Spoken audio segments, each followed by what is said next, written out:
In this video, we will discuss about breakup structures and chain of characters, and I will try to simplify it as much as possible. So, for example, in breakup structures, we're in a bearish structures.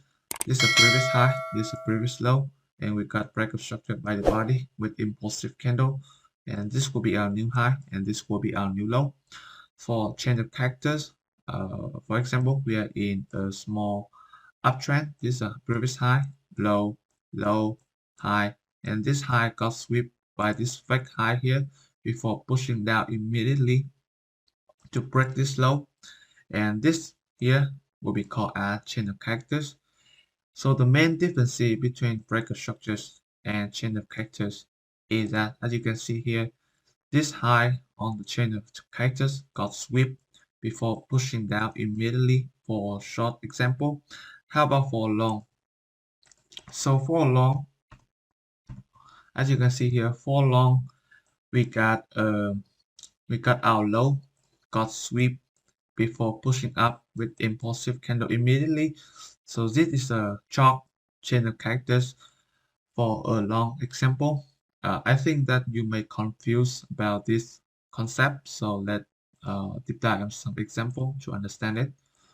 So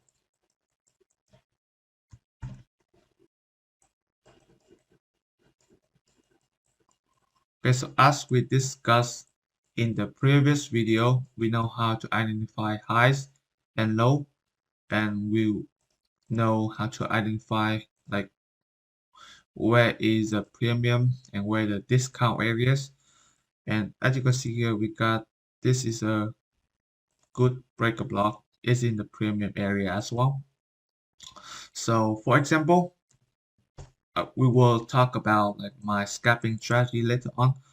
We will wait for the chain of characters on the 5-minute time frame in this breaker block right here, for example. So this is a low and this is a high. We got a break here, so this is a low and this is a high.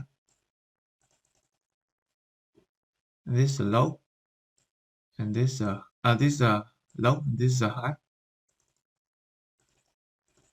And this for me is the chain of characters. And if you see the pattern, this high right here got swept before the price pushing down and break this low. And this for me is a chain of characters. And when you identify the chain of characters right here, for example, you can look for short at the order block or breaker block or point of interest, whatever you want to call. For example, we can choose these areas, and I will show you in the later videos why I would choose this point of interest right here, and we will aim for the stop loss above this 5-minute point of interest, and we can aim for the previous for low, and the price almost come back to hit my 5-minute time frame point of interest and then come down. So that is like the is about chain of characters, the difference between breakup structures and chain of characters, and I hope this video can clarify it for you.